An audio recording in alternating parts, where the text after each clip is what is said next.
வணக்கம். இன்று ஜூன் 19 தேசிய வாசிப்பு நாள்.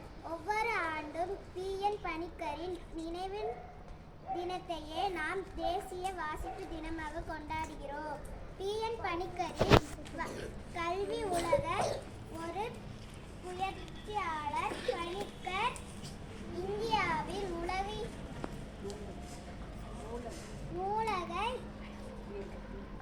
இயக்கத்தின் தந்தை என்று அழைக்கப்படுகிறார். வாசிப்பு ஒருவரின் அறிவை மேம்படுத்துவதோடு மட்டுமல்லாமல் தகவல் தொடர்பு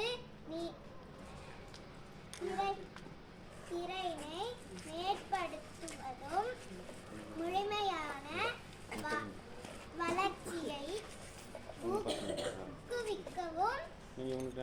ஊக்குவிக்கவும் உதவுகிறது.